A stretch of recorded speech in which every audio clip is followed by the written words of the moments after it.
C'est ça ou dis-moi pour faire. Bonsoir à tous, bienvenue dans notre édition régionale. Voici nos principaux titres. Dans l'actualité ce soir, gros plan. C'est un marché populaire bien connu et très fréquenté, celui de la Darse de Pointe-à-Pitre. À la fois lieu d'échanges commerciaux, zone populaire et touristique, il est malgré tout entaché par des nuisances multiples comme l'insalubrité et la drogue. Un quotidien pas toujours facile à vivre pour celles et ceux qui le côtoient au quotidien, comme l'ont constaté Steve Prudent et Ronnie Maletti. C'est une information importante pour notre économie. Elle est capitale même pour les investisseurs. La défiscalisation en Outre-mer est menacée. Plusieurs niches fiscales concernant les investissements et le logement Outre-mer seraient finalement rabotées de 10% dans le budget 2011. Cela va dans le sens contraire de ce qu'avait affirmé le ministre François Baroin, ministre du Budget, la semaine dernière. Information révélée aujourd'hui par nos confrères du journal Le Figaro après un entretien avec la ministre Christine Lagarde.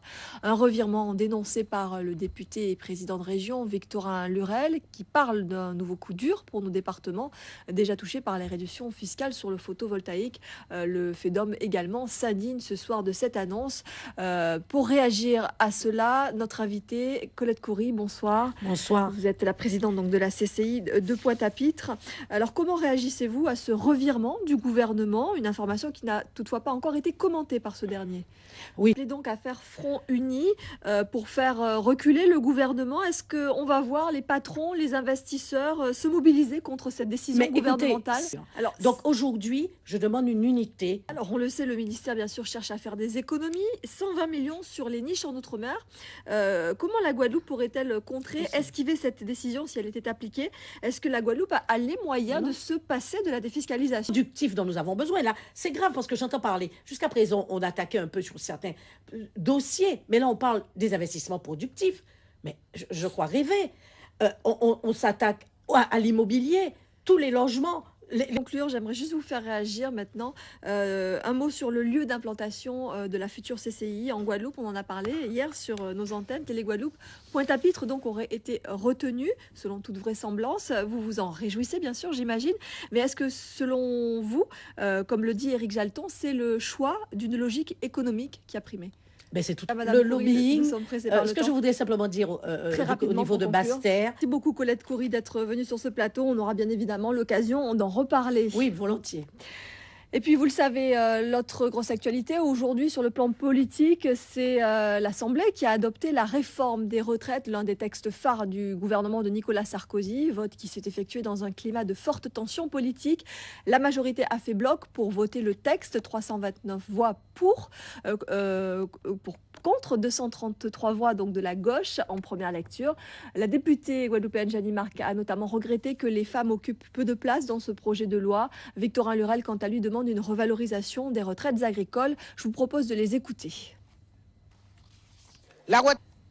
Un nouvel incendie tôt ce matin. Il s'est déclaré dans un entrepôt de matériaux de construction de la zone artisanale de Rougeole à Petit-Bourg. Le hangar d'environ 500 mètres carrés qui abritait notamment du bois a en partie été détruit.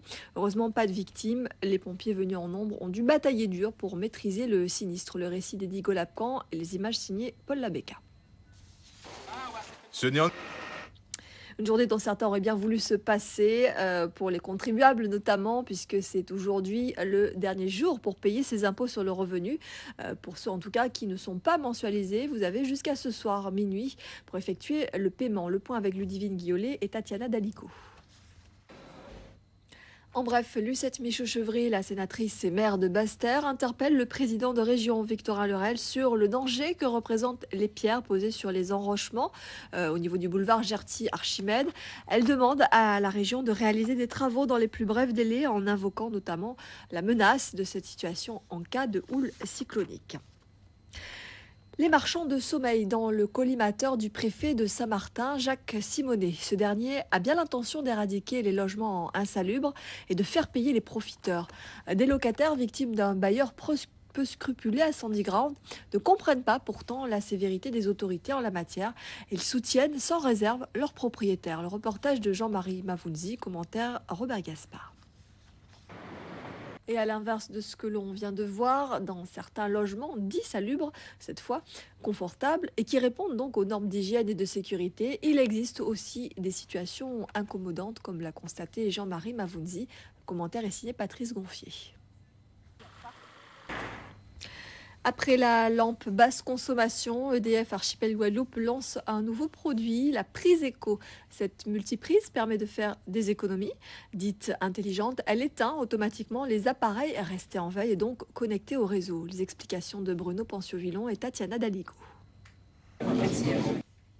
Revenons maintenant sur l'installation officielle hier de la directrice de la maison d'arrêt de Basse-Terre, Caroline San-Nicolas, en poste depuis le mois de janvier dernier, a présenté ses actions prioritaires.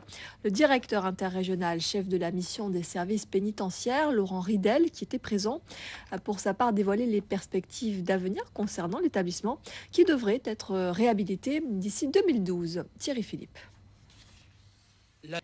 En bref, ce nouveau renvoi au prud'homme du contentieux opposant une salariée de Pôle emploi à son employeur, Daniel Dumérier. La jeune femme qui, au terme de son contrat aidé, avait continué à travailler, réclame une requalification de son contrat en CDI. L'audience a donc été renvoyée au 6 octobre. Il s'agit du deuxième renvoi dans cette affaire. Samuel Cocovilloin en vacances au pays, absent de la scène sportive internationale pendant 18 mois à cause d'une blessure. Le demi-finaliste du 110 mètres haies de Pékin est sur le retour avant de recommencer l'entraînement au vu des grands objectifs à venir. Samuel Cocovilloin a pris ses quartiers pour quelques jours à Petit Canal dans sa famille où se sont rendus Robert Gaspard et Paul Labéca. Après 2 années de galère, fait de blessures. Après le sport, la culture, pour terminer ce journal, Bigidi Placata, c'est une exposition à découvrir, celle des nouvelles œuvres de la plasticienne Anaïs Verspan.